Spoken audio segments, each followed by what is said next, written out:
Hello learners, कैसे हैं आप सब लोग। मैं उम्मीद करता हूं आप सब लोग बहुत ही अच्छे होंगे और आपकी तैयारी भी बहुत अच्छी चल रही है। तो जैसे कि आपको पता है, अब सीए इंटर एफएम में 15 मार्क्स के आपके पास एमसीक्यूज आने वाले हैं। इसका मतलब एमसीक्यूज आपके पास बहुत अच्छी खासी वेटेज रखते हैं, तो उसकी तैयारी करने में भी हमें कोई कमी नहीं छोड़नी चाहिए। तो मैं आपके साथ आज दो एमसीक्यूज के बहुत अच्छे सोर्सेज डिस्कस करने वाला हूँ। एक तो आरटीपी, जो आपकी मई 24 के लिए आई है। इसमें एक केस स्टडी आई है जो कि बहुत ही अच्छी मुझे केस स्टडी लगी है। काफ़ी सारे कॉन्सेप्ट्स इसमें इंस्टीट्यूट ने आपके लिए टेस्ट किए हैं।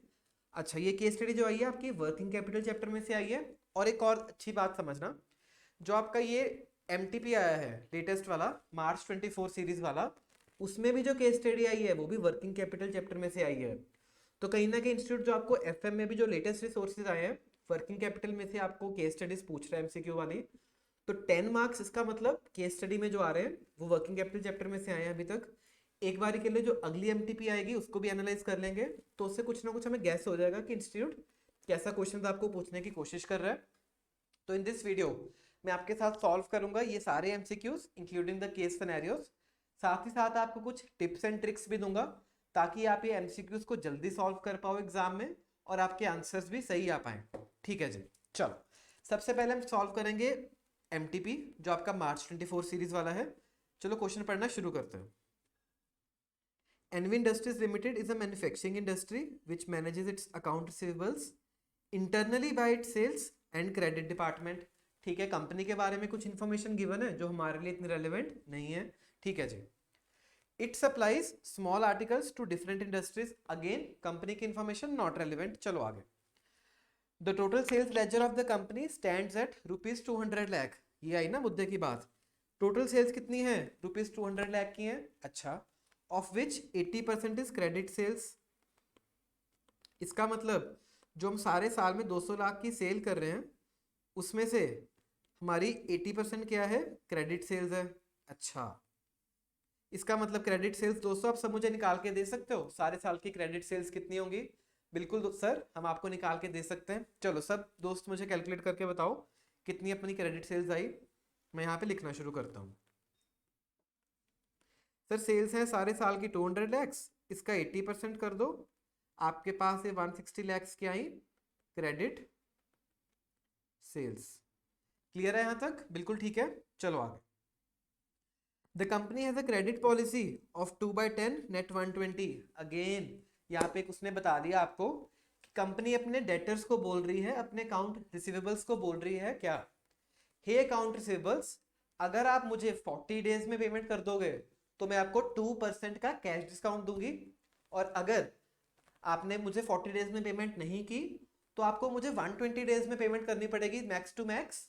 बट इन दैट केस मैं आपको कोई भी कैश डिस्काउंट नहीं दूंगी। तो ये कंपनी ने एक क्रेडिट पॉलिसी बनाई है। इसका मतलब हम सबको पता है। एक बार के लिए यहाँ पे मैं क्रेडिट पॉलिसी भी लिख देता हूँ। ठीक है, एआर के लिए अपनी पॉलिसी है 2/40 नेट 120। क्लियर है? चलो आगे। Past experience of the company has been that on an average of the total 50% of the customers avail of discount। मतलब जितनी सारी की सारी क्रेडिट सेल्स होती हैं उसमें से 50% डेटर्स तो आपसे आके 40 डेज में पेमेंट करके कैश डिस्काउंट ले जाते होंगे, और the balance of the receivables are collected on average in 120 days. अच्छा, इसका मतलब आधे डेटर्स आपको पैसे 40 डेज में कर जाते हैं और आधे डेटर्स आपको पैसे देके जाते हैं 120 डेज में। सर एक बात बताओ, आप यहाँ पे 40 डेज कहाँ से लेके आ रहे हो? 40 डेज तो क्वेश्चन में लिखा ही नहीं है। बिल्कुल दोस्तों, आपका क्वेश्चन ठीक है, बट आपको ये पता होना चाहिए कि जब भी ऐसी क्रेडिट पॉलिसी है और आप डिस्काउंट लेना चाहते हो तो आप पेमेंट लेट से लेट करके आओगे, ताकि आप लेट पेमेंट का फायदा भी उठा पाओ और आपको वो डिस्काउंट भी मिल जाए। तो इसी थॉट प्रोसेस के साथ हम मान के चलेंगे कि हमारे डेटर्स भी हमें पेमेंट करने कब आ रहे होंगे? 40th डे पेमेंट करने आ रहे होंगे, और वो कैश डिस्काउंट भी लेके जाते होंगे। क्लियर है? चलो अब यहाँ पे लिखते हैं टोटल आपका 160 लाख के कर दिए इसने दो हिस्से, 50% और 50%। ठीक है, अब जो 50% है वो आपको कर रहे हैं पेमेंट 40 डेज में, ये हमने ऑलरेडी समझ लिया, और बकाया 50% 120 डेज में कर रहे हैं, ये क्वेश्चन में डेटा गिवन था। अच्छा, तो कहीं ना कहीं आप एवरेज अपने अकाउंट रिसीवेबल डेज निकाल सकते हो, एवरेज डेटर्स डेज निकाल सकते हो। सर बिल्कुल निकाल सकते हैं, दोस्तों क्या करेंगे, सिंपल इनकी सिंपल एवरेज ले लेंगे, क्योंकि आधे इधर आधे उधर दोनों के एवरेज किया, सिंपल एवरेज लिया, कितना आएगा, ये आ जाएगा आपका 80 डेज, ठीक है। और ये 100% क्रेडिट सेल्स के लिए अब आपके पास 80 डेज क्या आया, डेटर डेज आया। ठीक है सर, यहां तक क्लियर है, आगे चलो। बिल्कुल ठीक है, चलो आगे क्वेश्चन पढ़ना शुरू करते हैं। The finance controller estimated bad debt losses are around 1% of the credit sales. अब ये ध्यान से पढ़ने वाली चीज है, इसमें सिर्फ क्रेडिट सेल्स के ऊपर 1% बैड डेट्स होंगे। सारे साल की क्रेडिट सेल्स कितनी थी, 160 लाख थी, हमने ऑलरेडी निकाल ली, तो उसका 1% हम निकाल सकते हैं। बिल्कुल दोस्तों, चलो 160 लाख का 1% कितना होता है, 1.6 लाख, हम सबको आता है। तो एक बारी के लिए यहाँ पे अगर मैं लिख दूं तो 1.6 लाख आपका क्या है, सारे साल के बैड डेट कॉस्ट। ठीक है चलो, अब आगे एक बार केस स्टडी से पढ़ने से पहले एक बार क्वेश्चंस गो थ्रू कर लेते हैं। हमने थोड़ा सा केस स्टडी को पढ़ लिया, थोड़ा सा एनालाइज भी कर लिया, बट एक बार आगे जाने से पहले एक बार क्वेश्चंस पढ़ लेते हैं, क्वेश्चंस क्या है। अब एग्जाम में आपके पास दो अप्रोचेस हो सकती हैं, देखना। पहली अप्रोच तो ये है कि आप पहले सारा केस स्टडी पढ़ो, फिर बाद में क्वेश्चंस पे जाओ, और फिर देखो कि क्या क्वेश्चंस हैं, उनको दोबारा से केस स्टडी में से जाके सॉल्व करो। ठीक है, दूसरी ऑप्शन है कि आप एक बार पहले क्वेश्चंस पढ़ लो ऑन हाई लेवल, कि इंस्टीट्यूट आपसे क्या क्वेश्चंस पूछना चाह रहा है, ताकि जब आप केस स्टडी पढ़ोगे आपको अच्छे से समझ आए कि आपको क्या क्या क्वेश्चंस को दिमाग में रख के उनको सॉल्व करना है। दोनों ही अप्रोचेस सही हैं। पास्ट एक्सपीरियंस से मैंने ये देखा है कि अगर आपको केस स्टडी में कोई डेटा गिवन है, कोई इंफॉर्मेशन गिवन है, तो कहीं ना किसी एमसीक्यू में वो यूज जरूर होगी। रिडंडेंट इंफॉर्मेशन बहुत कम गिवन है, तो अगर आप केस स्टडी अच्छे से एनालाइज भी कर रहे हो तो आप तो भी आपकी वो अप्रोच सही रहेगी, क्योंकि कहीं ना कहीं वो इंफॉर्मेशन आपकी यूज हो जाएगी in the solving of MCQs. ठीक है, अभी तक के लिए हमने यहाँ तक पढ़ा है। एक बार मैं क्वेश्चंस गो थ्रू कर लेता हूँ ताकि मुझे भी आइडिया हो कि क्या क्या क्वेश्चंस इस एमटीपी में पूछे गए हैं। ठीक है, सबसे पहला क्वेश्चन है, what is average level of receivables of the company, यानी कि ये बैलेंस शीट की बात कर रहा है कि आपके बैलेंस शीट में कितने डेटर्स ऑन एन एवरेज होने चाहिए। अच्छा, तो अब जिन्होंने तो एक्सप्रेस बैच मुझसे रिवीजन करा है उनको सबको पता है कि यहाँ पे हमने एक्सप्रेस नोट्स में देखा था, अगर आप ये देखोगे कि बैलेंस, आप हमने एक थंब रूल निकाला था कि कैसे आप थंब रूल निकाल सकते हो जब भी आपको डेज निकालना है इन द वर्किंग कैपिटल वाले चैप्टर में। तो अगर आप balance sheet average divided by P and L per day करोगे तो आपके पास क्या आएगा, डेज आएगा। अच्छा, अब इस क्वेश्चन में मुझे क्या चाहिए, मुझे चाहिए एआर का एवरेज बैलेंस, यानी कि मुझे बैलेंस शीट वाला पोर्शन चाहिए। तो बैलेंस शीट वाले पोर्शन को निकालने के लिए अगर मैं days multiplied by P and L per day कर दूंगा तो मेरे पास बैलेंस शीट का पोर्शन आ जाएगा, जो कि फॉर्मूला मैंने यहाँ पे भी लिखा है। ठीक है, उसी फॉर्मूला को बस यहाँ पे अप्लाई करेंगे और सॉल्व कर देंगे। ठीक है, चलो अभी हमने क्या निकालना है यहाँ पे, बैलेंस शीट का एआर बैलेंस। कैसे निकाल सकते हैं, हमने ऑलरेडी देखा, अगर मैं days into P and L per day कर दूंगा मेरे पास क्या आएगा, ईयर का बैलेंस। अच्छा, अब डेज कितने हैं दोस्तों, हमने ऑलरेडी कैलकुलेट कर लिया, यहाँ पे डेज एवरेज कितने हैं, 80 डेज हैं। अच्छा, तो सर ये इन्फॉर्मेशन यूज कर सकते हैं, बिल्कुल, हमने इसीलिए तो निकाली थी वो 80 डेज। ठीक है, अब P and L per day मतलब जो भी आप सारे साल की क्रेडिट सेल्स कर रहे हो उसको अगर आप डिवाइडेड बाय 360 या 365 डेज कर दोगे आपके पास हर दिन की क्रेडिट सेल्स आ जाएगी, जो कि P and L per day का पोर्शन है फॉर द ईयर वैल्यूएशन। अच्छा सर, अब एक बात बताओ यहाँ पे कि यहाँ पे 360 डेज लेने हैं कि 365 डेज लेने हैं। बिल्कुल ठीक सवाल है दोस्तों आपका। अब एग्जाम में जब क्वेश्चन आए तो इंस्टीट्यूट कई बार 360 ले रहा है, कई बार 365 ले रहा है, बट एमसीक्यू में कैसे करना है ध्यान रखना, जब भी वर्किंग कैपिटल चैप्टर में से क्वेश्चन आए आप ट्राई करोगे हमेशा कि पहले आप 360 डेज से करके आना। अगर तो आपका आंसर मैच हो गया दैट मीन्स कि आपकी अप्रोच बिल्कुल सही है, 360 डेज से आपके आंसर्स मैच हो जाएंगे। बट अगर आपके आंसर्स बाय चांस मैच नहीं हुए तो एक बार आप 365 डेज से भी सॉल्व करके आना, और फिर अगर आंसर्स मैच हो गए इसका मतलब हमारी अप्रोच सही है। क्लियर, ठीक है। अभी सारे साल की क्रेडिट सेल्स कितनी है सर, 160 लाख है, हमने ऑलरेडी निकाल ली है, बिल्कुल ठीक है। इसको अगर डिवाइडेड बाय मैं 360 कर दूं, एक बार के लिए 360 डिवाइड करते हैं ताकि मेरे को P and L per day पता चले। चलो सारे दोस्त कैलकुलेट करेंगे, वैल्यू क्या आती है 160 lakh divided by 360 multiplied by 80। Sir ये आई 35 लैक्स 55,555। बिल्कुल ठीक है, ये ऑप्शन अवेलेबल है, बिल्कुल अवेलेबल है। इसका मतलब इंस्टीट्यूट का आंसर भी सही है, उन्होंने भी 360 डेज से ही कैलकुलेशन किया होगा। तो ऐसे ही आप एग्जाम में सोच सकते हो। अगर तो ये वाला आंसर एग्जैक्टली आपको मिल गया, ठीक है, फिर तो सही है। अगर नहीं मिला तो एक बार 365 डेज से भी कैलकुलेशन आप टेस्ट कर सकते हो। क्लियर है? चलो नेक्स्ट क्वेश्चन क्या था, how much advance factor will pay against receivables. अच्छा, कुछ फैक्टर की बात है, अभी तक हमने वो इन्फॉर्मेशन पढ़ी नहीं है, तो एक बार केस स्टडी में चलते हैं, इन्फॉर्मेशन को दोबारा पढ़ना शुरू करते हैं और उनको सॉल्व करना शुरू करते हैं।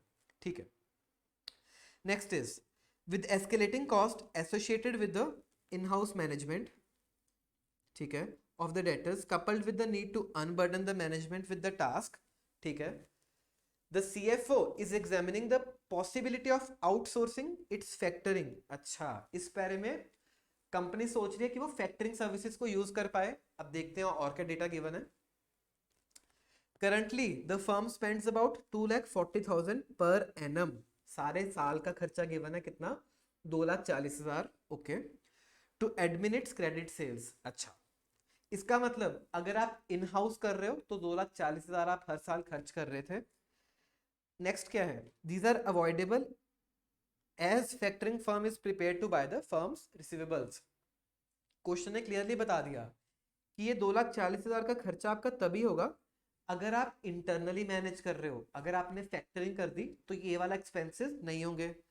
क्लियर है? इसका मतलब ये आपकी सेविंग्स होंगी at the time of factoring. Clear है? चलो आगे, the main elements of the proposal are, पहली चीज इट विल चार्ज 2% कमीशन। अच्छा, और it will pay advance against receivables to the firm at an interest rate of 18%। Okay, यानी कि 18% क्या है, इंटरेस्ट रेट है, 2% वो क्या लेगा, कमीशन लेगा। Okay, after withholding 10% as a reserve, यानी कि वो कहीं ना कहीं आपके अगर 100 रुपए के AR थे तो वो आपको 90 रुपीज ही देगा। 10% वो क्या रख लेगा, आपके लिए रिजर्व रख लेगा, या फिर आप इसको हेयर कट भी बोल सकते हो।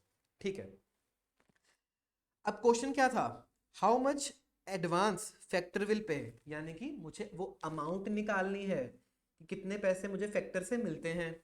अच्छा, इसके लिए भी हमने एक्सप्रेस नोट्स में बहुत अच्छे से समझा था। इसके लिए एक टेबल भी बना हुआ जो कि आपको मैं एक बार क्विकली दिखा देता हूँ। ये वर्किंग कैपिटल चैप्टर के अपने एक्सप्रेस वाले नोट्स हैं, अवेलेबल है टेलीग्राम चैनल पे भी, आप आराम से इनको जाके डाउनलोड करके भी देख सकते हो। उसके लिए आप मेरे टेलीग्राम चैनल पे जा सकते हो, CA शुभम गुप्ता AIR10, तो उस पर आपको ये नोट्स मिल जाएंगे। क्लियर है? चलो फैक्टरिंग वाले टॉपिक पे चलते हैं। इसमें जो फर्स्ट पार्ट है net amount received from factor, तो यहाँ पे हमने क्लियरली एक टेबल में समझा था कि कैसे वो आप अमाउंट निकाल सकते हो। ठीक है, सबसे पहले हमें क्या निकालना पड़ेगा, एवरेज AR, कि कितने एवरेज AR थे।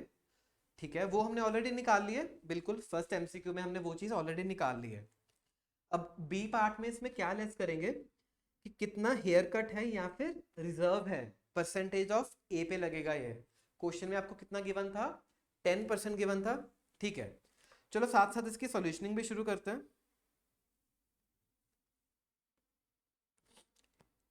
यहाँ पे लिखे एवरेज AR, सबसे पहले तो ए पार्ट का आ गया जो कि हमने ऑलरेडी निकाल लिया था, राउंडिंग ऑफ में ये 556 बनेगा। ठीक है, अब इसमें से माइनस क्या करना है, सबसे पहले तो हमें रिजर्व एट द रेट 10%। चलो सारे दोस्त मुझे अब इसका 10% बताएंगे। सर बहुत इजी है, हम सीधा भी निकाल सकते हैं क्योंकि हमें पता है 10% निकालना है, तो सीधा भी हम करके ऐसे निकाल सकते हैं। क्लियर है? चलो अब इसमें से दोबारा नोट्स पे चले, क्या एक बार देखना है, C नंबर पे अब इस पे लेस करना है कमीशन ऑफ द फैक्टर, यानी कि कितने पैसे आपने कमीशन दिए होंगे फैक्टर पे। अच्छा, अब एक चीज समझना, आपको एक बार कंसेप्चुअली दोबारा से कॉन्सेप्ट बता देता हूँ। मान के चलो 100 रुपए के AR थे, उसमें से 10 रुपए तो रिजर्व कर लिए, यानी कि 10 रुपए तो वो आपका हेयर कट रख लेगा एज अ सिक्योरिटी, आपको सिर्फ 90 रुपीज मिलेंगे। उसमें से भी अब आपके पास जो वो कमीशन चार्ज करेगा वो भी आपको पैसे नहीं देगा। अब मान के चलो वो कह रहा है कि 90 रुपीज मैं आपको दूंगा, आप मुझे कमीशन दे दो। तो फैक्टर क्या बोलेगा कि जब मैं आपको पैसे दूंगा मैं आपको नेट करके ही दूंगा, मैं आपसे कमीशन वाले पैसे भी काट लूंगा और जो भी आपका इंटरेस्ट बनता है वो भी आपसे फैक्टर अपफ्रंट चार्ज कर लेगा। यानी कि जब वो आपको पैसे देगा तब वो अपने फैक्टरिंग के पैसे भी काट के देगा कमीशन वाले, और आपसे इंटरेस्ट भी काट के जो बचा कुचा पैसा होगा वो आपको दे देगा। अच्छा, तो यहाँ पे अगर आप ई पार्ट में देखोगे जो इंटरेस्ट है वो भी आपसे अपफ्रंट कैलकुलेट किया जाएगा। अच्छा, तो जब आप इंटरेस्ट कैलकुलेट करोगे तो सर वो कौन सी अमाउंट पे करना है, वो यहाँ पे आपको जो डी वाली अमाउंट है जो ग्रॉस रिसीवेबल्स आएंगे उसके ऊपर आपके पास इंटरेस्ट कैलकुलेट होगा। सर क्लियर है? एक बारी क्वेश्चन में बताओ कैसे करना है। ठीक है, सी नंबर पे हम अब इसमें से लेस करेंगे कमीशन। कमीशन कितनी थी सर? 2% थी। अच्छा, अब यहाँ पे एक और डाउट आ सकता है, सर 2% किसका कैलकुलेट करना है, ए का करना है कि ए माइनस बी का करना है? तो उसके लिए हमने नोट्स में भी बहुत अच्छे से लिखा हुआ है कि जब आप कमीशन निकाल के आओगे परसेंटेज ऑफ ए निकाल के आओगे, यानी कि अपने ए आर बैलेंस पे करके आओगे। ठीक है, चलो सब बच्चे 35,55,556 का मुझे 2% निकाल के देंगे। सर ये आया 71,111। ठीक है, चलो ये हो गया आपका कमीशन। एक बार के लिए आप ग्रॉस ए आर निकाल लें जो कि हमारे लिए डी बनता है। ठीक है, चलो सारे कैलकुलेट करो।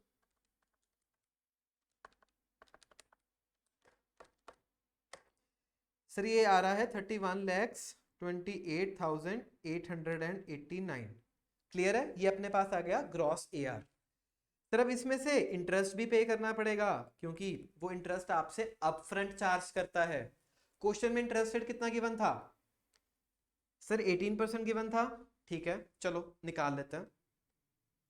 अब इंटरेस्ट कैसे कैलकुलेट करना है, आपके पास 31,28,889 क्या है, ये तो आपके पास ग्रॉस ए आर है, मल्टीप्लाइड बाय 18% इंटरेस्ट।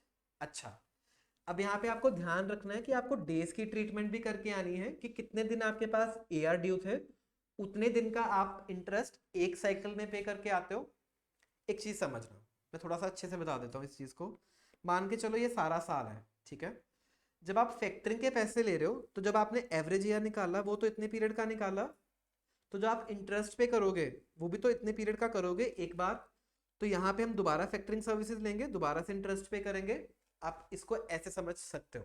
ठीक है, इसका मतलब सारे साल के ये अपने पास जो हमने ईयर एवरेज बैलेंस निकाला मल्टीप्लाइड बाय इंटरेस्ट सारे साल का, मल्टीप्लाइड बाय यहाँ पे आपको डेज की ट्रीटमेंट भी करके आनी है 80/360।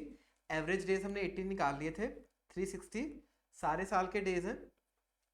तो अगर आप ये करोगे आपके पास इंटरेस्ट अमाउंट आ जाएगा वो जो आप एक बार में अपने फैक्टर को पे करना पड़ेगा। अच्छा, चलो सारे दोस्त कैलकुलेट करो ये इंटरेस्ट कितना बन रहा है। सर ये आ रहा है 1,25,156। क्लियर है इंटरेस्ट की कैलकुलेशन? चलो अब इसमें से माइनस कर देते हैं। अब जो ये अमाउंट आई अपने पास 30,03,733, ये वो अमाउंट है अब जो हमें फैक्टर से जाके पैसे मिलेंगे। शुक्र है। तो सबको एक चीज का ध्यान रखना है, जो भी सारे ए आर हैं उसमें से रिजर्व माइनस होगा, उसमें से कमीशन माइनस होगी, जो बैलेंस बचा उस पे आप इंटरेस्ट पे करोगे, तो जो बकाया बैलेंस है वो आपको फैक्टर से पैसे मिलेंगे। तो अगर आप क्वेश्चन से समझना चाहते हो यहाँ पे समझ लेना, वरना एक्सप्रेस नोट्स में भी हमने यही चीज बता रखी है कि नेट अमाउंट रिसीव्ड आप ऐसे करके निकाल सकते हो। तो ये नोट्स भी आप रेफर कर सकते हो। क्लियर? सर एक बार ऑप्शन चेक कर ले। चलो दोस्तों आ जाओ, ये देख लेते हैं ऑप्शन यहाँ पे 30,03,733 बिल्कुल सही है ऑप्शन, यहाँ पे सी वाली अवेलेबल है। तो आप ये सी वाली ऑप्शन जाके अपने टिक करके आ जाओगे। ठीक है, इसका मतलब 4 मार्क्स तो अपने अभी तक पक्के हो गए हैं। मैं थोड़ा सा स्लो समझा रहा हूँ, एग्जाम में आपको यही थोड़ी सी स्पीड फास्ट करके आनी है ताकि आप यहाँ पे सॉल्व अच्छे से कर पाओ। सर क्या वर्किंग नोट्स एंड ऑल बनाने होते हैं? बिल्कुल भी नहीं, ये सब आप अपने रफ कैलकुलेशंस कर सकते हो, जैसे आपको समझ आए वैसे कैलकुलेशंस कर सकते हो। बट अगर आप कैलकुलेशंस थोड़ी सी नीट करोगे आपकी गलतियां होने के चांसेस कम होंगे। बट आपको इतना अच्छे से कुछ भी लिखने की जरूरत नहीं है, आप अपनी अंडरस्टैंडिंग के हिसाब से फटाफट से नोट्स बना के, रफ नोट्स बना के कैलकुलेशंस कर सकते हो। सर क्लियर है? चलो आगे। ठीक है, अब एक बार नेक्स्ट क्वेश्चन पढ़ते हैं। नेक्स्ट क्वेश्चन क्या है? What is the annual cost of factoring to the company? अच्छा, सारे साल की अब कॉस्ट निकालो, एनुअल कॉस्ट निकालो। अच्छा, तो जब भी आपको कॉस्ट निकालनी है, ठीक है, यहाँ पे इसने एनुअल कॉस्ट मांगी है और इसके आगे इसने मांगी है नेट कॉस्ट। इसका मतलब हम यहाँ पे तो सिर्फ कॉस्ट वाले पार्ट लेंगे, यहाँ पे हम कॉस्ट माइनस सेविंग भी कर देंगे, आपके पास क्या आ जाएगी? नेट कॉस्ट आ जाएगी। क्लियर है सर? चलो यहाँ पे एक बार के लिए कॉस्ट वाले पार्ट लिखे। कॉस्ट वाले पार्ट क्या क्या हैं? अच्छा सर, क्वेश्चन में कॉस्ट वाले पार्ट दो गिवन थे। एक तो यहाँ पे अपने पास एक कमीशन गिवन थी और एक यहाँ पे इंटरेस्ट गिवन है। ये दो ही कॉस्ट होती हैं। एक बार क्लैरिफाई कर देता हूँ, ये जो आप रिजर्व दे रहे हो, this is not a cost. ये जस्ट उसने ऐसे सिक्योरिटी रखी है, आपको पैसे कम दिए हैं, बट ये आपकी कॉस्ट नहीं होती। ठीक है, चलो कमीशन 2% 71,111, ये एक साइकिल की है। अच्छा, हमने यहाँ पे क्या निकालना है? एनुअल निकालना है, सारे साल का। इसका मतलब मुझे सारे साल की क्रेडिट सेल्स लेनी पड़ेंगी।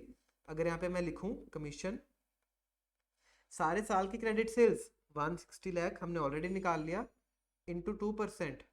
चलो इस पे 2% सारे साल में हम कमीशन देंगे, ये आया 3.2 लैक्स। ठीक है, जो कि आपकी सारे साल की फैक्टरिंग कमीशन होगी। क्लियर है? और सर हम इंटरेस्ट भी देंगे उन्हें। ठीक है, इंटरेस्ट हमने एक साइकिल का निकाल लिया यहाँ पे। ठीक है, अब साल में कितनी बार साइकिल घूम रहे हैं? अगर आप इसका रेसिप्रोकेट कर दोगे तो 125 156 मल्टीप्लाइड बाय 360/80 कर दोगे तो आपके पास सारे साल का इंटरेस्ट आ जाएगा कि आप सारे साल में कितना इंटरेस्ट अपने फैक्टर को पे करते हो। ठीक है, चलो सारे दोस्त ही कैलकुलेट करेंगे। सर ये कैलकुलेशन आई है 563,202। ठीक है, सारे एक बार वेरीफाई कर लो। चलो अब यहाँ पे टोटल कर दें। इंटरेस्ट यहाँ से आ गया, कमीशन हमने यहाँ पे निकाल दी। चलो सारे टोटल कर लो।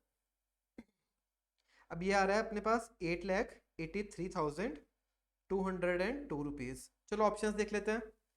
चलो जी, नियरेस्ट ऑप्शन ए वाली है, 2 रुपये का कहीं पे राउंडिंग ऑफ का फर्क होगा, बट इसका मतलब ए वाली ऑप्शन अपनी सही है। यहाँ पे हमने सिर्फ एनुअल कॉस्ट निकाल ली है। अब डी पार्ट में क्या करना है? नेट कॉस्ट निकालनी है, उसमें से अब सेविंग्स माइनस कर देंगे। अच्छा, एक बार के लिए आपको एक्सप्रेस नोट से भी वेरीफाई करवा दूं ये चीज़, ताकि आपको बाद में रिवीजन के वक्त भरोसा रहे कि हमने ये वाले नोट्स पढ़ लिए तो हमने काफ़ी अच्छे से तैयारी कर ली। ठीक है, अब हम चल रहे हैं सेकंड पार्ट पे, नेट कॉस्ट ऑफ फैक्टरिंग पे। इस पे आप देखना, कॉस्ट्स आपकी दो तरह की हमने ऑलरेडी निकाल ली।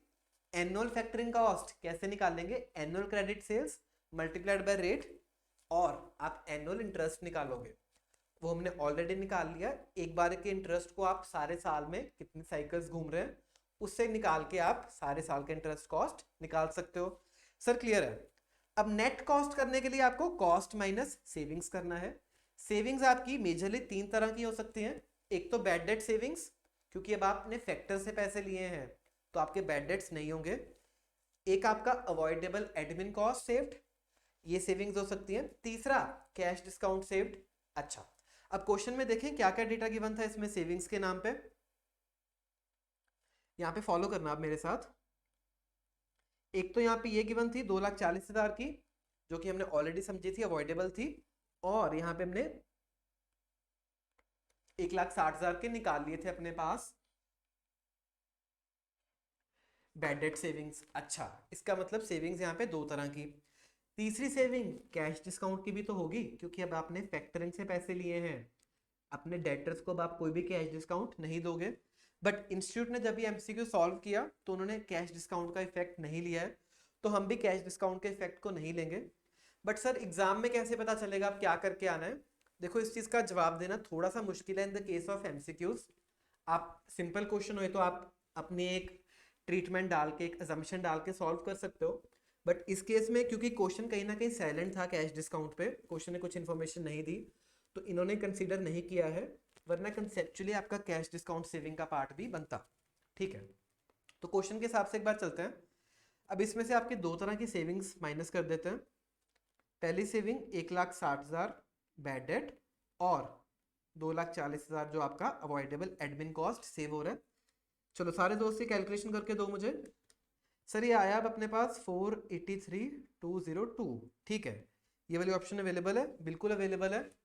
₹2 का अगेन राउंडिंग ऑफ का फर्क है, इसका मतलब D option is the right answer. Clear है।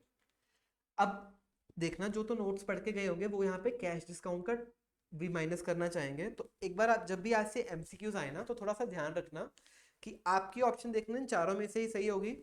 तो अगर आपके पास कुछ ऐसा आंसर आ रहा है जो इसमें अवेलेबल नहीं है, तो कुछ एक एजम्पशंस डिफरेंट लेने की कोशिश करना, ताकि आप इसमें से सही वाला आंसर फाइंड आउट कर पाओ।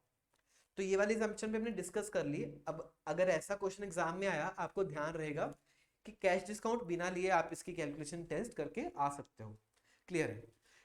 ऐसे क्वेश्चन में एक बार कैश डिस्काउंट माइनस करके भी आंसर देख के आना, अगर वो वाला आंसर अवेलेबल होगा that should be your priority, क्योंकि वो वाला कॉन्सेप्चुअली राइट है। सर क्लियर है, चलो आगे।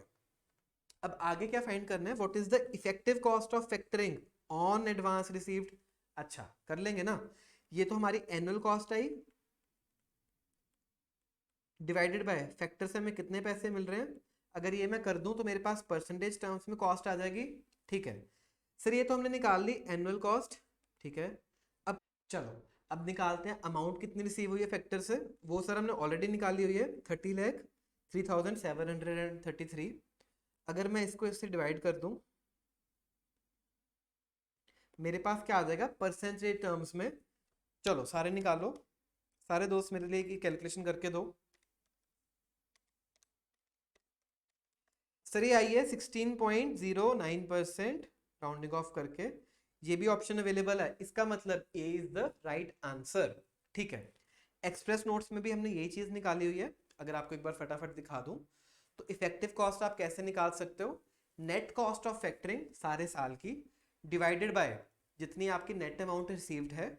आपको ये करके तीसरे नंबर पे हमने यहाँ पे कैलकुलेशन निकाली हुई है, इफेक्टिव कॉस्ट ऑफ फैक्टरिंग आप निकाल सकते हो। सर क्लियर है, थोड़ा सा हमने टाइम लगाया बट हमने फैक्टरिंग के सारे कॉन्सेप्ट्स को डिस्कस कर लिया है। एक बार के लिए केस स्टडी में दोबारा से चलते हैं, देखते हैं कि कुछ इंफॉर्मेशन अनयूज तो नहीं थी। ओके, तो हमने यहां तक इंफॉर्मेशन पढ़ी थी और यहां तक हमने यूज भी कर ली। अब जो ये वाला पैरा है, ये वाला पैरा तो यूज नहीं हुआ, राइट। इसके अगेंस्ट कोई क्वेश्चन नहीं था इसलिए यूज नहीं हुआ, तो इसमें ज्यादा दिमाग खपाने की जरूरत नहीं है। अब क्वेश्चन में यहाँ पे देखना 360 डेज गिवन था, तो कहीं ना कहीं इंस्टीट्यूट ने आपके लिए इजी कर दिया। तो यहाँ पे हम 360 डेज के हिसाब से कैलकुलेशन करेंगे। बट अगर क्वेश्चन साइलेंट रहा तो वो हमने ऑलरेडी डिस्कस कर लिया कि कैसे आप जाके केस स्टडीज को अटेम्प्ट करके आओगे। क्लियर है, चलो अब चलते हैं आगे। ठीक है, केस स्टडी वाला तो हुआ। अब छोटे छोटे दो क्वेश्चन है 2 मार्क्स के, और एक क्वेश्चन होएगा 1 मार्क्स का। ठीक है, सेकंड क्वेश्चन पढ़ना शुरू करते हैं। Ramu Limited wants to implement a project for which 25 lakhs is required. ठीक है, following financing options, option 1 option 2। ठीक है, पहले क्वेश्चन पढ़ते हैं कि क्वेश्चन मांग क्या रहा है, फिर इन्फॉर्मेशन में दिमाग खपाएंगे। What is the difference point and EPS at that level of EBIT assuming corporate tax to be 35%। यानी कि ये आपका डिफरेंस पॉइंट का क्वेश्चन है। अगर आपने डिफरेंस पॉइंट दोनों ऑप्शंस में निकाल लिया तो वो आपके पास EBIT आ जाएगा, और उस EBIT को यूज करके हम EPS निकाल देंगे। ठीक है, सब बच्चों को डिफरेंस पॉइंट आता है बिल्कुल।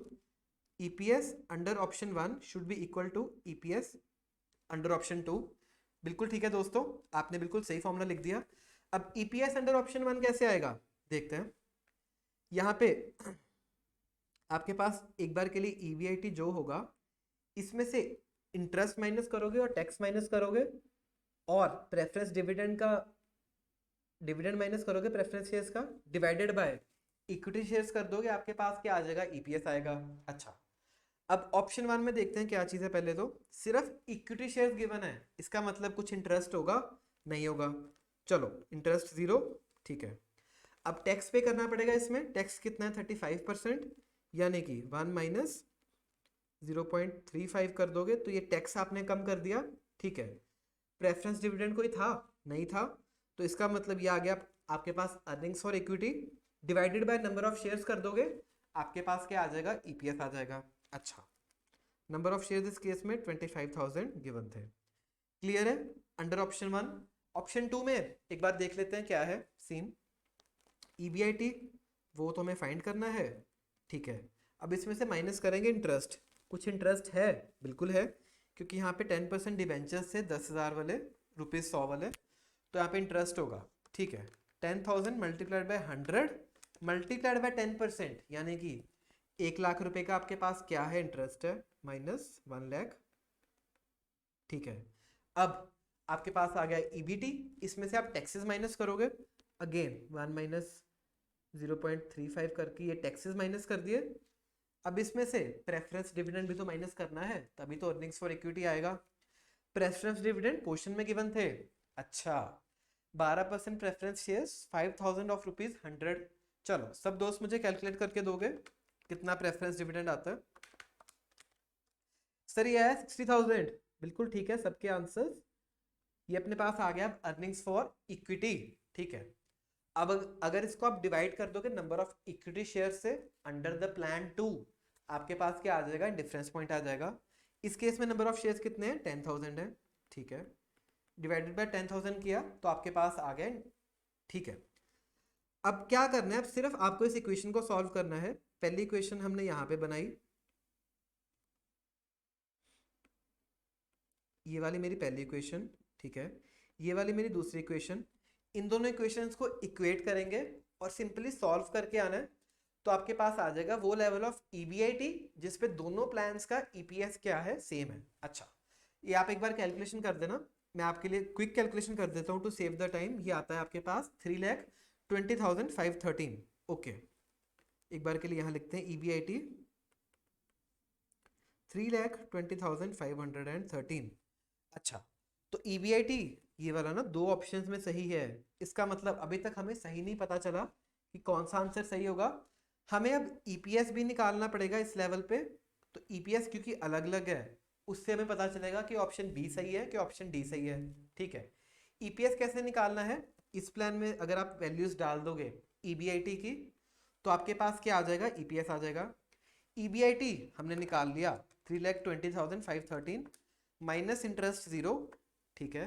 अब इसमें से माइनस टैक्स कर देना, divided by number of shares कितने 25,000 है इस केस में, तो ये अगर आप डिवाइड करोगे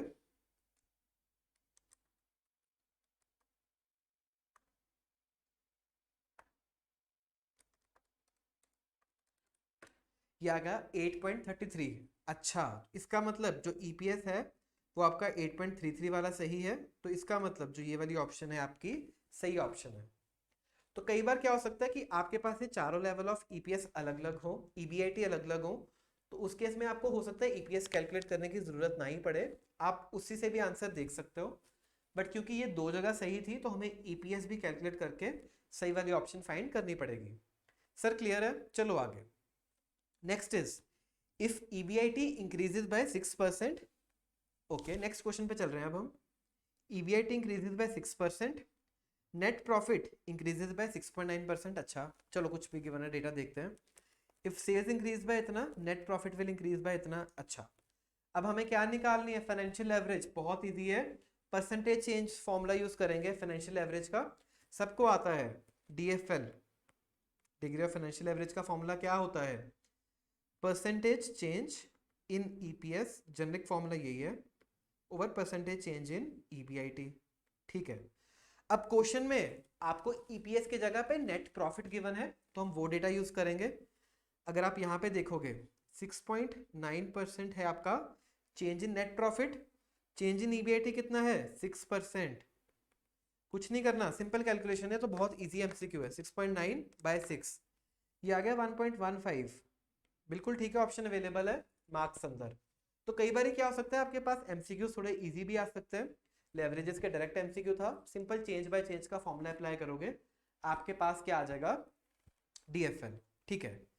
लास्ट क्वेश्चन पे चलते हैं एमटीपी के, इसके बाद आरटीपी भी सॉल्व करेंगे। मेरे साथ बने रहिए, हम अच्छे से आरटीपी भी सॉल्व करेंगे, ठीक है। What is the maximum period for which company can accept public deposits? इसका मतलब ये चैप्टर नंबर आपके जो टाइप्स ऑफ फाइनेंसिंग है उसका क्वेश्चन है। तो अगर आपने उस क्वेश्चन की वीडियो देखी होगी या फिर आपने वो चैप्टर पढ़ा है तभी ये आप आंसर कर सकते हो। मान के चलो अगर नहीं पढ़ा फिर तो आपको गैस वर्क करके आना पड़ेगा। कोई नेगेटिव मार्किंग होती है? बिल्कुल नहीं होती है। तो आप सारे एमसीक्यूज अटेम्प्ट जरूर करके आओगे, चाहे आपको किसी में कुछ गैस वर्क ही ना करना पड़े, बट आप आंसर्स जरूर दे के आओगे, ठीक है। तो इस केस में जब भी पब्लिक डिपॉजिट्स कंपनी लेती है तो मैक्स टू मैक्स वो 3 इयर्स के लिए हो सकता है। ये पार्ट ऑफ थियरी है जो हमने टाइप्स ऑफ फाइनेंसिंग में पढ़ा हुआ है। तो 3 इयर्स का ऑप्शन यहाँ पे अवेलेबल है, तो that means that is your right answer. तो ऐसे आप थ्योरी वाले एमसीक्यूज को भी अटेम्प्ट करके आ सकते हो, क्लियर है। अब नेक्स्ट हम स्टार्ट करेंगे अब आरटीपी। आरटीपी में आपके पास एक केस सिनेरियो गिवन है, उसमें फिर से 5 क्वेश्चन है, बट एक केस सिनेरियो काफी अच्छा है, इसमें काफी सारे कॉन्सेप्ट्स आपके टेस्ट किए गए हैं। तो एक बार के लिए अच्छे से इस आरटीपी को पढ़ते हैं और उसके केस सिनेरियोज के क्वेश्चंस को सॉल्व करना शुरू करते हैं। चलो, क्वेश्चन बोलता है AR more LLP is a newly established startup. अब यहाँ पे मेरे लिए मुद्दे की बात क्या है? न्यूली एस्टेब्लिश्ड, यानी कि ये नया एस्टेब्लिश हुआ है। तो आपको वर्किंग कैपिटल चैप्टर याद आया?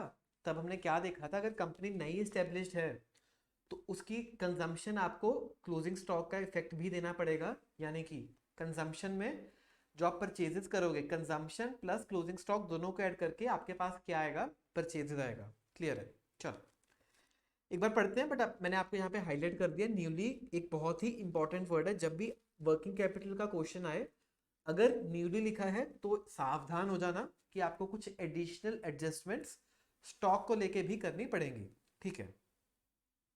चलो आगे पढ़ते हैं।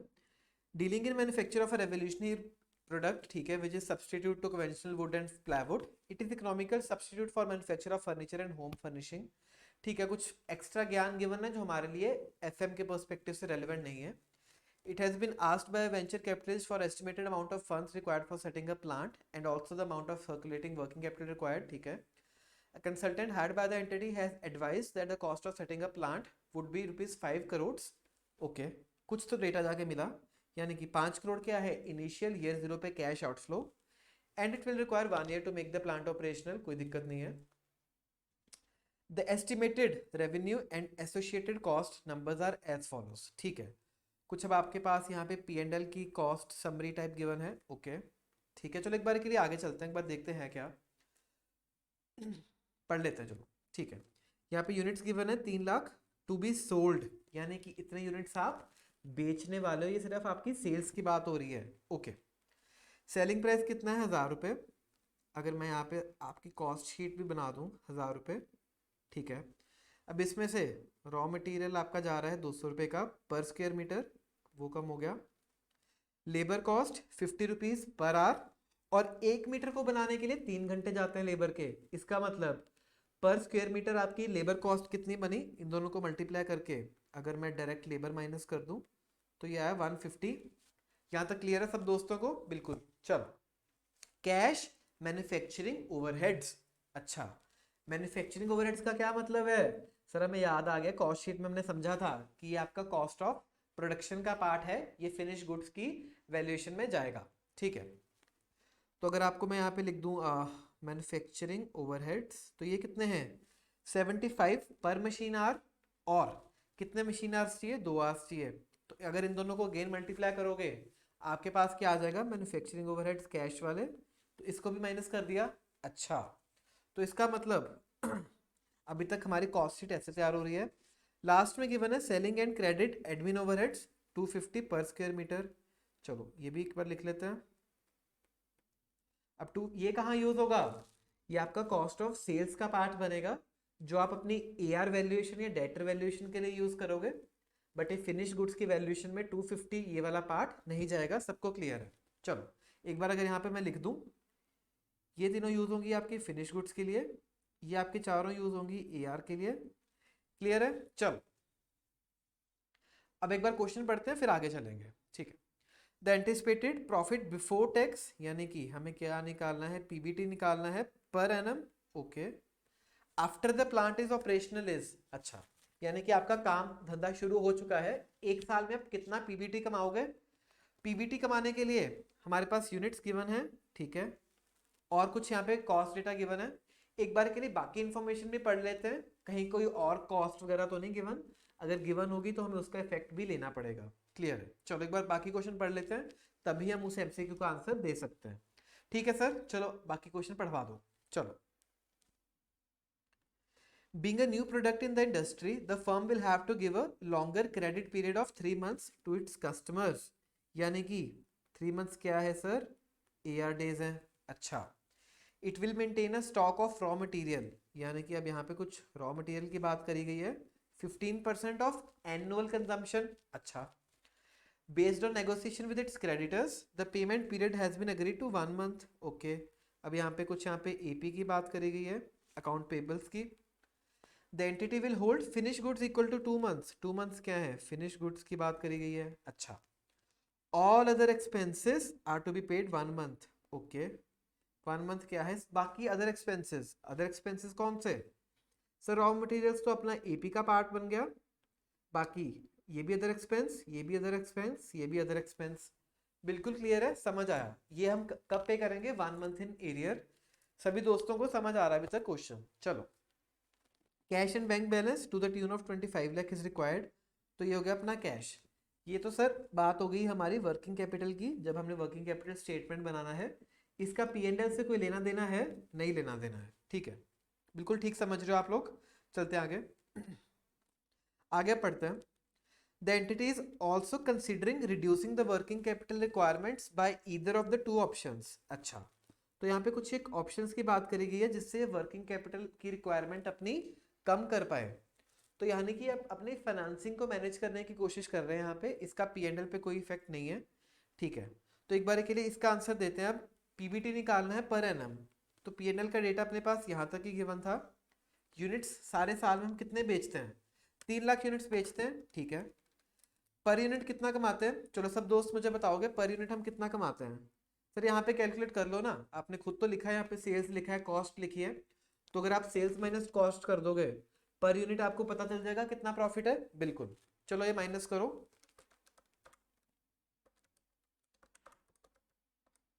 सर ये आ रही है 250 पर यूनिट प्रॉफिट।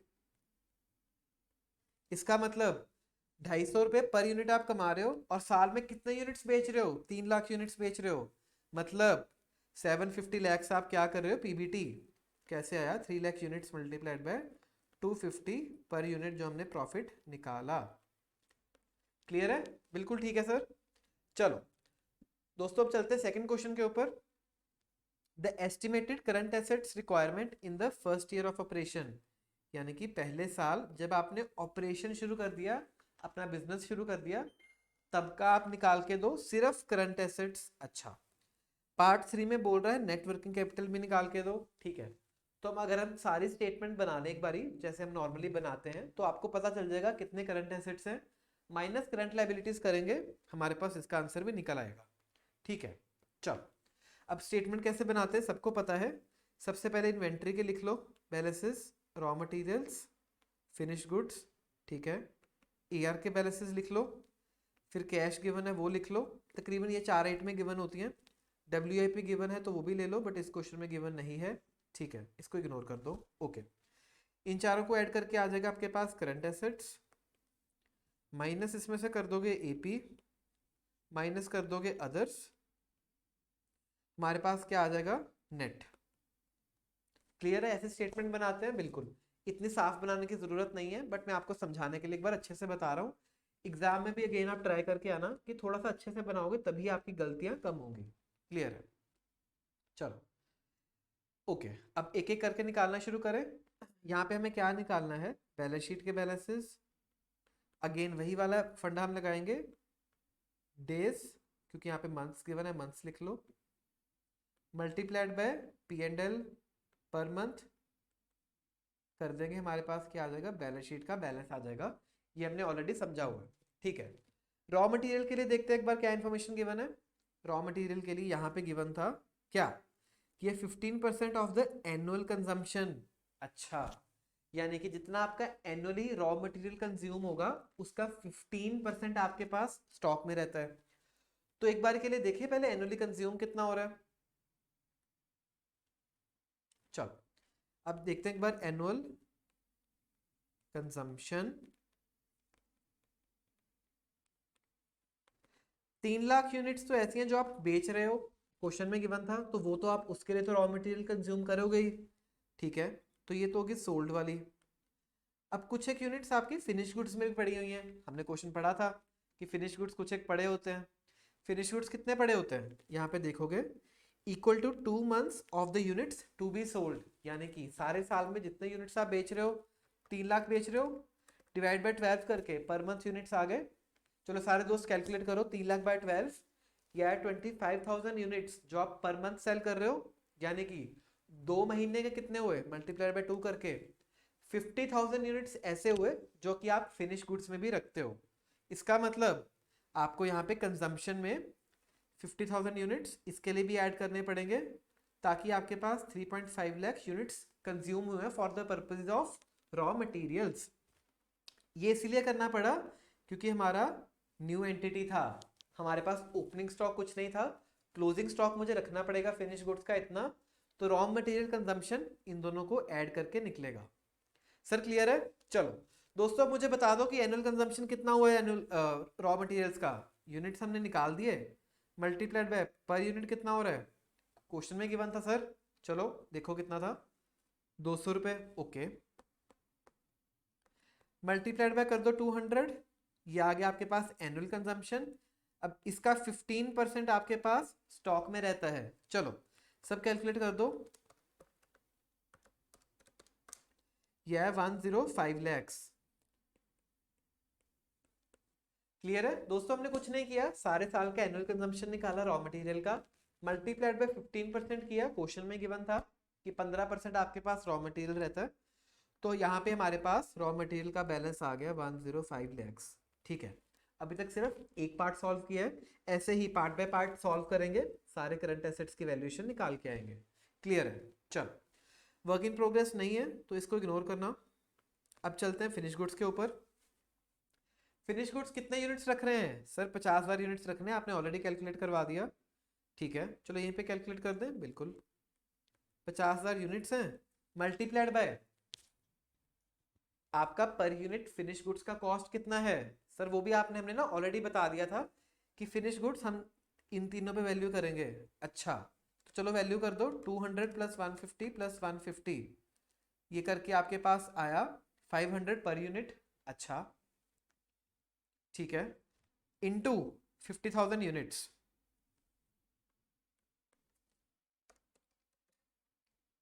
ठीक है। चलो सब बच्चे कैलकुलेट करो, सब दोस्त मुझे कैलकुलेट करके बताएंगे फिगर कितनी आ रही है।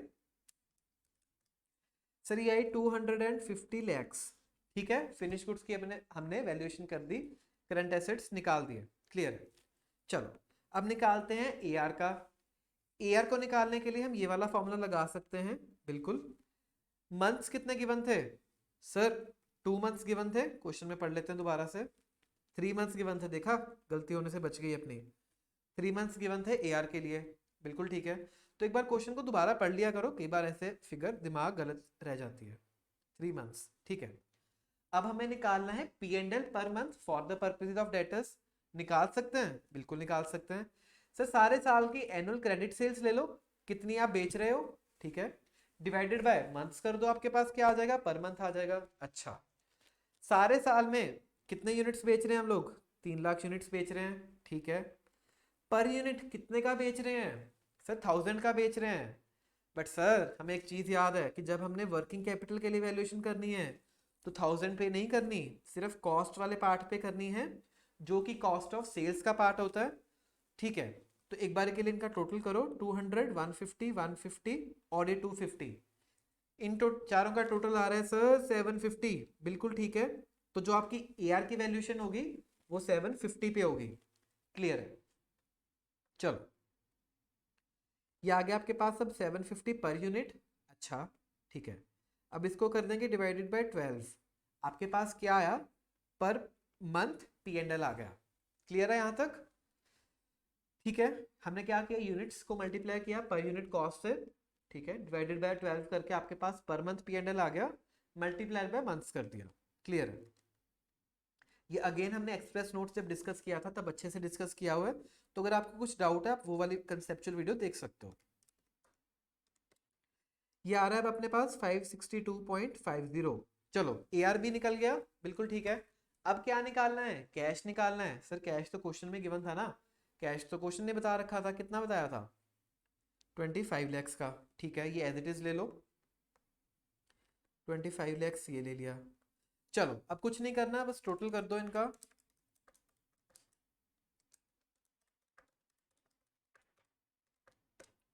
सर ये आ रहा है 942.50 लैक्स। ठीक है, एक बार ऑप्शंस चेक कर लें, करंट एसेट्स इतने थे, बिल्कुल ठीक है जी, ये ऑप्शन अवेलेबल है, ए वाला option is your right answer. यानी कि 942.50 लैक्स क्या है आपके पास, AR बैलेंस अवेलेबल है। क्लियर है यहाँ तक? ठीक है, सॉरी 942.50 लैक्स क्या है, टोटल करंट एसेट्स जो कि हमने निकाल दिए। अब आगे क्या निकालना है, नेट वर्किंग कैपिटल। कैसे निकालेंगे, हमने ऑलरेडी समझा।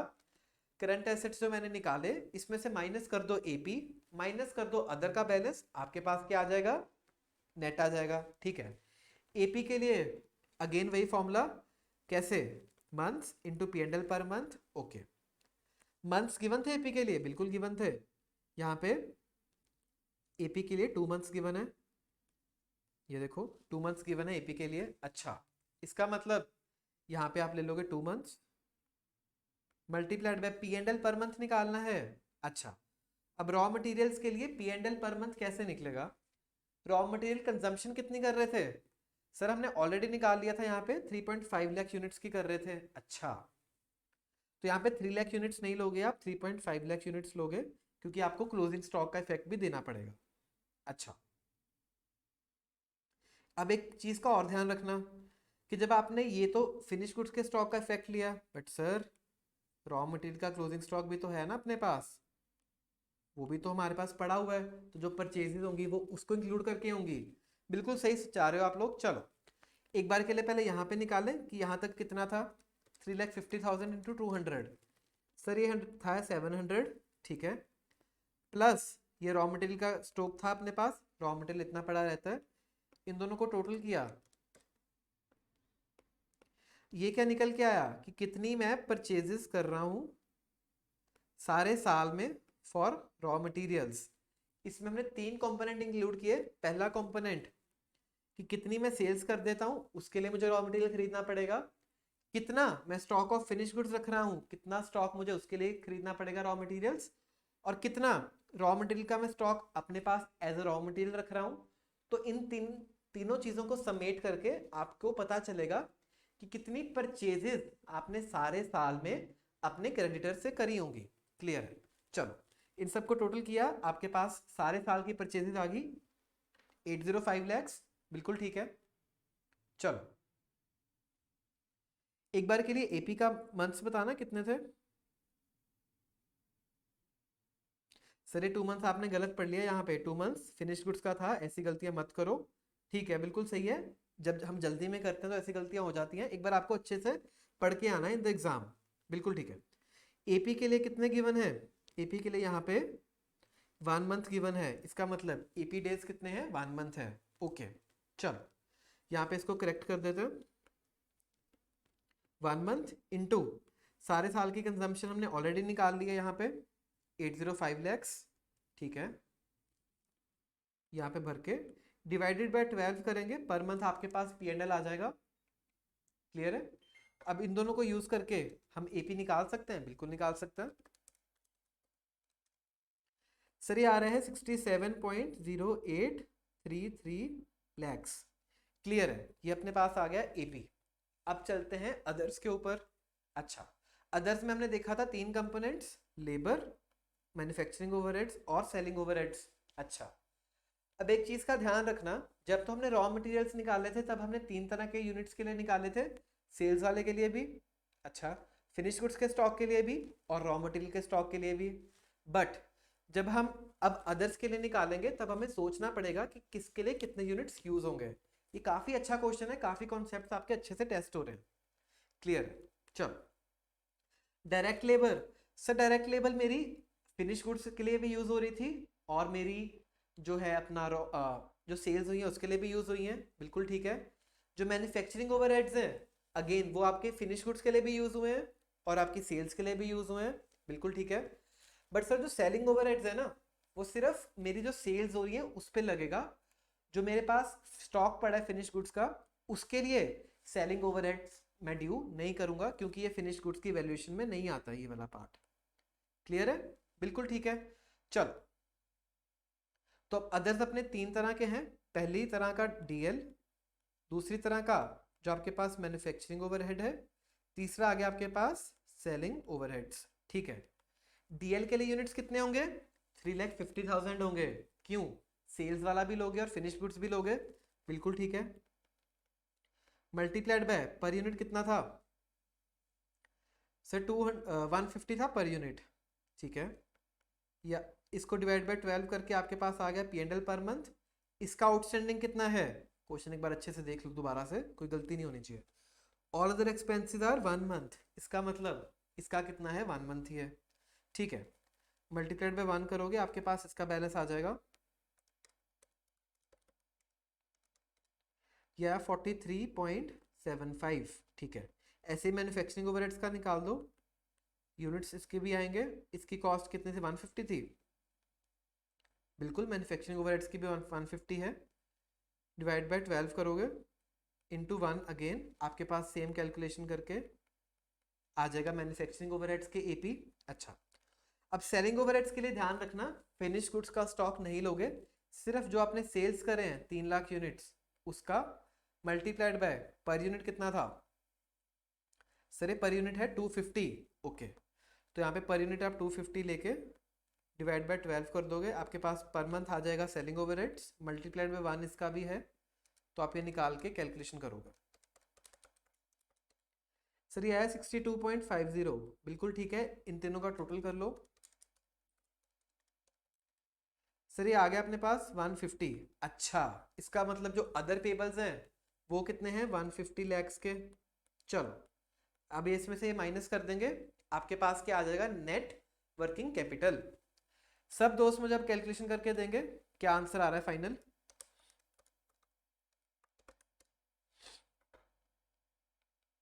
कर ली सबने कैलकुलेशन, ये आ रहा है 725 लैक्स, ठीक है 4167। अच्छा अब एक बार ऑप्शंस में देखें क्या क्या है। सर ये ऑप्शन अवेलेबल है सी 725 लैक्स 41.67, यानी कि ये वाला ऑप्शन अपना सी वाला राइट ऑप्शन है, अब आप ऐसे करके आओगे। अब इस क्वेश्चन में दो चार चीजों का बहुत अच्छे से ध्यान रखना कि किसकी वैल्यूएशन कितने यूनिट्स पे होगी और कितनी अमाउंट पे होगी। ये वाला क्वेश्चन काफी अच्छा क्वेश्चन है आपको ये वाले कॉन्सेप्ट सिखाने के लिए, ठीक है जी। चलो यहां तक इंस्टीट्यूट ने बहुत अच्छा क्वेश्चन दिया है, बहुत अच्छे से हमने समझ भी लिया, आगे चलते हैं। पार्ट डी क्या बोलता है, the annualised percentage cost of two options for reducing the working capital. अच्छा चलो इसका मतलब दो ऑप्शन जो हमने देखी थी उसकी हमने निकालनी है परसेंटेज कॉस्ट। देखते हैं पहले ऑप्शंस क्या क्या थी, हमने पढ़ा ही नहीं अभी तक वो वाला पार्ट, चलो पढ़ना शुरू करते हैं। पहली ऑप्शन क्या है कि रिड्यूस कर दो आप credit period to customers by a month, यानी कि अब आपके पास जो AR है पहले कितना था 3 महीने होता था, अब हम 1 महीना कम करके अब कितना देंगे 2 मंथ्स देंगे, ठीक है। अच्छा which will lead to reduction in sales by 5%, यानी कि अब आपकी सेल्स कितने से कम होने वाली है 5% से कम होने वाली है। अच्छा तो इसका मतलब कुछ आपके बेनिफिट्स होंगे क्योंकि आपके डेटर्स 3 मंथ्स के बजाय 2 मंथ्स में रिसीव होंगे, एक तो बेनिफिट होगा, बट एक सर कॉस्ट भी तो लगेगी, कॉस्टली कॉस्ट, सेल्स कम होगी ना 5%, तो अगर सेल्स कम होगी तो प्रॉफिट कम हो गई, प्रॉफिट कम हो गई तो आपके लिए क्या हो गया कॉस्ट ही हो गया वो, बिल्कुल ठीक है। चलो अब क्वेश्चन ने क्या बोला था निकालना है एनुअलाइज्ड परसेंटेज कॉस्ट, तो कैसे निकलेगा, जो आपके पास कॉस्ट है वो निकाल लो डिवाइडेड बाय जो आपके पास फंड्स रिलीज हुए हैं, या फिर इसको एडिशनल फंड्स बोल लूँ, जो एडिशनल फंड्स रिलीज हुए हैं ड्यू टू दिस ऑप्शन, अगर आप ये कर लोगे आपके पास परसेंटेज टर्म्स में निकल आएगा, ठीक है। सर कॉस्ट कितनी है 5% से सेल्स कम हो रही है, अच्छा यानी कि यूनिट्स निकाल लें 3 लाख की सेल्स थी, 5% यूनिट्स कम हो रहे हैं, मतलब चलो 3.5 लाख का 5% निकालो दोस्तों, ये आया 15,000 यूनिट्स का, मतलब अब कम बिक रहे हैं। अच्छा, पर यूनिट कितना कमा रहे थे दोस्तों? 250 रुपये कमा रहे थे, वो हमने ऑलरेडी निकाला था ऊपर, ठीक है। इसका मतलब 37,50,000 से आपके क्या होने वाले, प्रॉफिट सब कम होने वाले हैं। अच्छा, बट सर अब कुछ फंड्स भी तो रिलीज होंगे, जो पहले आप 3 महीने में एआर से पैसा ला रहे थे, अब वो आपको 2 महीने में मिलना शुरू हो जाएगा।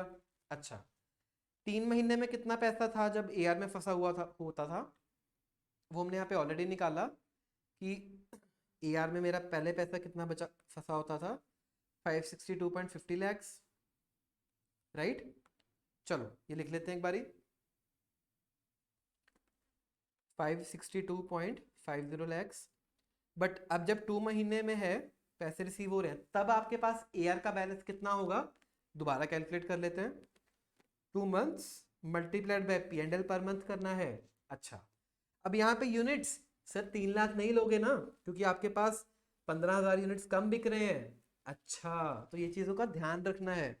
अब यहाँ पे यूनिट्स आपके सिर्फ कितने बिक रहे हैं साल में, 2,85,000 यूनिट्स बिक रहे हैं। सॉरी, पर यूनिट कितने की आपकी कॉस्ट ऑफ सेल्स रहता है, 750 रहता है, वो हमने ऑलरेडी निकाला था। डिवाइड बाय 12 कर दोगे, आपके पास क्या आ जाएगा, P&L पर मंथ आ जाएगा। ठीक है, हमने यहाँ पे भी देखोगे ऐसे किया था, बस यहाँ पे क्या लिया था हमने, 3 लाख यूनिट्स लिया था। अब आपके पास यूनिट्स कम हो गए, और क्योंकि ये कम हुआ इसकी वजह से आपके यूनिट्स कम हो गए। सर क्लियर है, समझ आ गया है? एक बार इसकी कैलकुलेशन कर दो सब दोस्तों।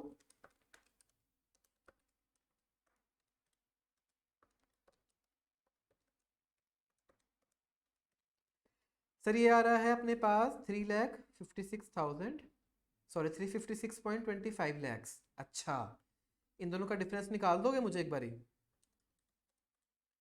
सर ये डिफरेंस आ रहा है 206.25 लैक्स। इसका मतलब ये वो पैसा है जो आपके पास अब रिलीज हो गया, क्योंकि आपने एआर का अपना क्रेडिट पीरियड कम कर दिया। अच्छा, तो अगर यहाँ पे मैं फंड रिलीज वाली में ये वाली चीज डाल दूं जो हमने कैलकुलेशन कर दी है, 206.25 लैक्स, परसेंटेज टर्म्स में सब निकाल देंगे मुझे, बिल्कुल 37.50 डिवाइडेड बाय 206.25, सर ये आ रहा है 18.18%, ये 18.18%। अच्छा, एक बार ऑप्शन चेक कर लें। ठीक है, पहली ऑप्शन की 18.18%, इसका मतलब ये वाली ऑप्शन राइट है, कहीं और 18.18 नहीं है। इसका मतलब आपको वैसे तो इसने यहाँ पे 2 कैलकुलेशंस करने को बोला था, बट आप यहाँ पे भी अगर आपको भरोसा है कि आपकी पहली वाली कैलकुलेशन बिल्कुल ठीक है, तो आप यहाँ पे कैलकुलेशन करके भी आगे चल सकते हो। सेकंड वाला कैलकुलेट करना इज नॉट मैंडेटरी, बट अगर आपको पहली वाले पे डाउट है तो आप सेकंड वाले भी कैलकुलेट करके आना, फिर आपको उससे थोड़ा सा ज़्यादा पता चल जाएगा कि आपकी वो वाली ऑप्शन बिल्कुल ठीक ऑप्शन है। ठीक है, चलो दूसरी ऑप्शन की भी एक बार कॉस्ट निकालते हैं। दूसरी ऑप्शन पहले देखते हैं क्या। दूसरी ऑप्शन यहाँ से होती है बी शुरू की, इंगेजिंग विद द फैक्टर। अच्छा, अगेन फैक्टरिंग का क्वेश्चन आ गया केस स्टडी में, इसका मतलब फैक्टरिंग बहुत ही इंपॉर्टेंट टॉपिक बन रहा है आपके इस अटेम्प्ट के लिए। engaging with a factor for managing the receivables who will charge a commission of 2% of invoice value, मतलब सारे साल की जितनी आपकी क्रेडिट सेल्स थी उसका 2% कमीशन लेगा वो। अच्छा, और 65% एडवांस देगा, इसका मतलब 35% क्या है, हेयर कट है। अच्छा, will also advance 65% of receivables, यानी कि क्वेश्चन ने यहाँ पे बता दिया 65% ऑफ रिसीवेबल्स एडवांस करेगा। अच्छा, at the rate of 12% per annum, यानी कि ये क्या हो गया, इंटरेस्ट रेट हो गया। अच्छा, दिस विल लीड टू, कुछ हमारी सेविंग्स होंगी। Okay, savings in admin and bad debt cost to the extent of 20 lakhs and 16 lakhs respectively. इसका मतलब अगर आपने फैक्टरिंग की तो 20 लाख की आपकी एडमिन कॉस्ट नहीं होगी और 16 लाख के आपके बैड डेट्स भी बचेंगे, तो ये आपकी होगी सेविंग्स। अच्छा सर, इसका मतलब ये तो P&L का डेटा है, तो जब हमने यहाँ पे PBT कैलकुलेट किया तब हमने ये वाली चीज़ें क्यों नहीं इंक्लूड की। ICAI है, उन्होंने जब आपका PBT निकाला तो उन्होंने सिर्फ यहाँ तक की इंफॉर्मेशन को यूज़ किया, जो नीचे वाली इंफॉर्मेशन है उन्होंने सिर्फ अपनी ऑप्शंस के लिए यूज करिए ये वाली ऑप्शन, सेविंग्स वाली। तो ये आप चीज को थोड़ा सा ना हिंट्स पकड़ने की कोशिश करो कि कैसे आपको केस स्टडी एग्जाम में सॉल्व करके आनी है। तो जैसे ये पहला क्वेश्चन है राइट, तो अब काफी बार होगा कि ये फर्स्ट एमसीक्यू आपकी स्टार्टिंग वाली इंफॉर्मेशन में से सॉल्व होगा, उसके बाद जो डिफरेंट पैराज आएंगे उसमें से second MCQ third MCQ solve होगा। ये कोई स्टैंडर्ड रूल नहीं है बट जनरली ऐसे ही देखा गया है, क्योंकि इस क्वेश्चन में अगर आप देखोगे तो ये वाली कॉस्ट इसका मतलब आपकी ऑलरेडी लग रही थी राइट। जो आपका ये एडमिन कॉस्ट है, ये आपका बैड डेट कॉस्ट है स्पेशली, ये आपका लग रहा था बट हमने पीबीटी में नहीं लिया। तो ये आप यहाँ पे इस हिंट को पकड़ के एग्जाम में इसको सॉल्व करके आओगे। क्लियर? चलो ठीक है जी, एक बार के लिए लिखना शुरू करें सेकंड ऑप्शन को। डेटा काफी सारा गिवन है फैक्टरिंग का भी, यहाँ पे एक पेज ऐड कर लेते हैं। चलो यहाँ पे लिखते हैं फैक्टरिंग। अगेन कॉस्ट निकालना है परसेंटेज टर्म्स में। सबसे पहले तो इसके कॉस्ट ले लेते हैं, क्या क्या कॉस्ट है, कमीशन और इंटरेस्ट, और इसकी सेविंग्स दो तरह की, एक तो आपकी एडमिन कॉस्ट और एक आपका बैड डेट सेव हो रहा है। ठीक है, ये आपके पास क्या आ जाएगा, नेट कॉस्ट आ जाएगा। हमने जो एमटीपी सॉल्व किया तभी हमने ये नेट कॉस्ट निकाला था। ठीक है, डिवाइडेड बाय अगर आप कर दोगे अमाउंट रिसीव्ड फ्रॉम फैक्टर, आपके पास क्या आ जाएगा, परसेंटेज टर्म्स में फैक्टरिंग का कॉस्ट आ जाएगा। क्लियर है? चलो वैल्यूज पुट करना शुरू करें।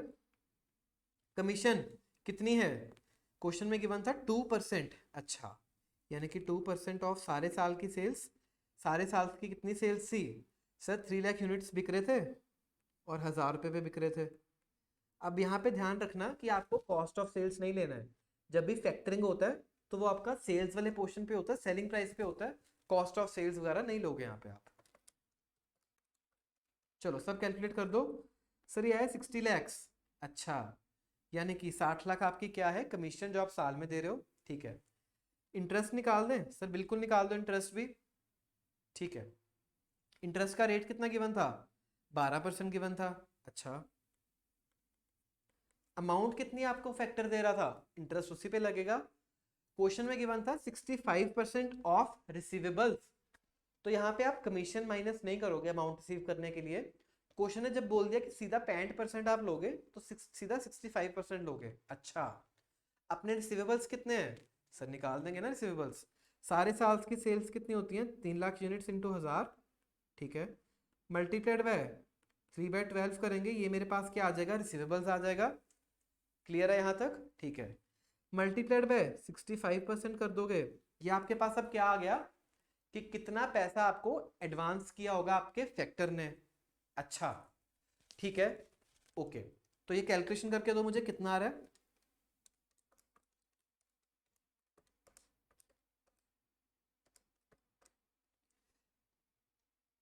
सर ये आया 58,50,000, यानी कि वो पैसा जो आप इंटरेस्ट के तौर पे अपने फैक्टर को दोगे, तो ये भी आपके लिए क्या है, कॉस्ट है।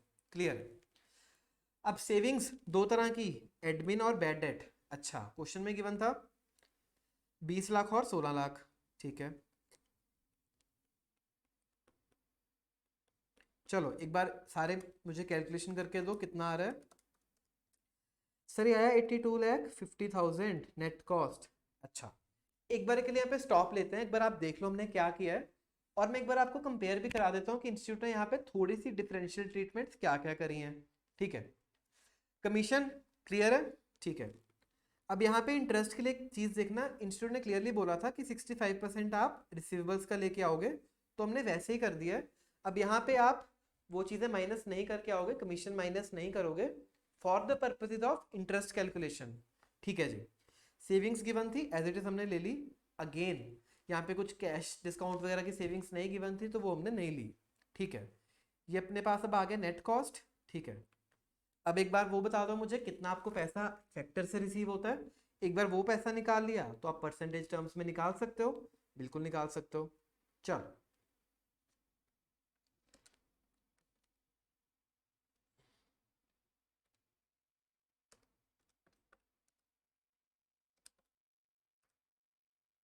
सब बच्चे कैलकुलेट करके दो मुझे, कितना पैसा आपको फैक्टर से रिसीव होता है। ठीक है सर, ये हमने ऑलरेडी निकाला था यहाँ पे कि ये वाला पैसा वो है जो मुझे फैक्टर से रिसीव होता है। एक बारी के लिए निकालो कितना आ रहा है ये।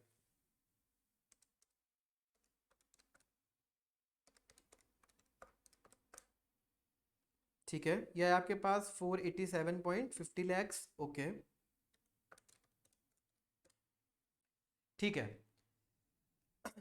अब आप परसेंटेज टर्म्स में निकाल सकते हो? सर बिल्कुल निकाल सकते हैं। ये अपनी कॉस्ट हो गई, ये अपना पैसा होगा जितना अपने पास रिसीव हो रहा है, इसको परसेंटेज टर्म्स में निकालोगे, ये आ रहा है आपके पास 16.92%। यानी कि ये क्या है आपके पास, इफेक्टिव कॉस्ट ऑफ फैक्टरिंग है। क्लियर है?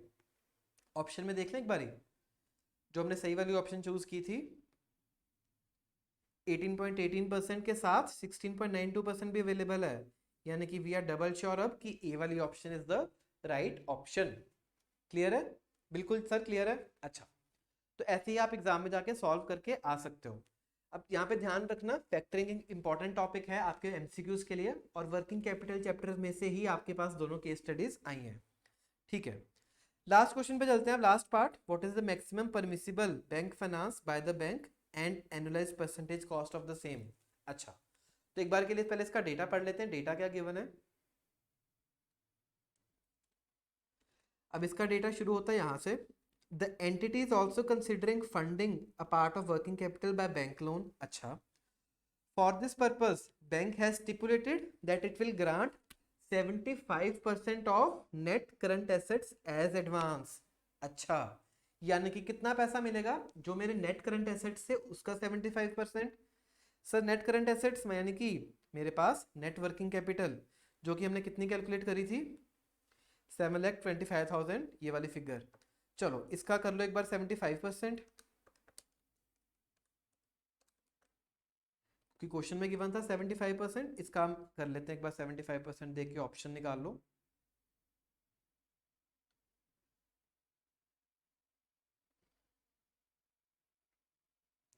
सर ये आ रहा है 5,44,006,250, यानी कि ये वाली ऑप्शन सही है। अगेन आपके पास क्योंकि यहाँ पे डुप्लीकेट कहीं नहीं हो रहा ये वाला फिगर, आप यहाँ पे भी आके ये वाली ऑप्शन को टिक कर सकते हो। बट एक बार टू बी डबल श्योर हम ये वाला पार्ट भी निकाल लेते हैं और हम आंसर वेरीफाई कर लेंगे। ठीक है, सेकंड पार्ट में क्या निकालना है, annualised percentage cost of the same. Again cost निकालनी है, निकाल देंगे। ठीक है, क्वेश्चन में क्या डेटा गिवन था आप देखते हैं कॉस्ट के लिए। The bank has quoted 16.5% rate of interest। अच्छा, with the condition, एक कंडीशन भी लगाई है कि आप करंट अकाउंट भी खोलोगे जिसमें आप 10% of the loan amount minimum average balance रखना पड़ेगा। मतलब क्वेश्चन क्या बोल रहा है, ये बैंक क्या मान के चलो, बैंक बोलते हैं कि 100 रुपए में आपको क्या दूंगी, लोन दूंगी, बट आपको मेरे साथ एक करंट अकाउंट खुलवाना पड़ेगा जिसमें आप ये 10 रुपए जो मैं आपको 100 रुपए दूंगी ना, 10 रुपए उसका करंट अकाउंट बैलेंस रख लेना। इसका मतलब नेट नेट आपको 90 रुपीज रिसीव होते हैं। बिल्कुल ठीक है, और आप जो 16.5% इंटरेस्ट देते हो वो तो 100 रुपए पे देते हो। अच्छा, यानी कि एक सिंपल एग्जांपल लेते हैं, मान के चलो 100 रुपए आपको मिले होंगे। ठीक है, तब आपने 16.50 इंटरेस्ट पे किया, उसका 16.50% करके। बट सर पैसे कितने में यूज कर सकता हूँ, सिर्फ 90 यूज कर सकता हूँ क्योंकि 10 रुपए तो मुझे करंट अकाउंट में रखने हैं। बिल्कुल सही सोच रहे हो दोस्तों। अब ये परसेंटेज टर्म्स में निकाल दें। सर ये आ रहा है 18.33%। बिल्कुल ठीक है, अपना आंसर वेरीफाई हो गया। अब इसको कैसे समझ सकते हैं कि 16.5 इंटरेस्ट मैं दे रहा हूँ 100 रुपए पे, पर मैं यूज कितने कर पा रहा हूँ, सिर्फ 90 यूज कर पा रहा हूँ। तो कहीं ना कहीं आप इफेक्टिव निकाल सकते हो, इफेक्टिव कॉस्ट कितनी आ रही है, 18.33%। ठीक है सर, तो with this we close the RTP as well. मैं उम्मीद करता हूँ आपको ये वीडियो अच्छी लगी होगी, आपके कॉन्सेप्ट्स काफी अच्छे से स्ट्रांग हुए होंगे। If you like the video definitely share with your friends. मिलते हैं अगली वीडियो में, अगेन कुछ अच्छे कॉन्सेप्ट्स और अच्छी चीज़ों को डिस्कस करेंगे। तब तक के लिए अच्छे से पढ़ते रहिए और अपनी सेहत का भी ख्याल रखिए। Bye bye.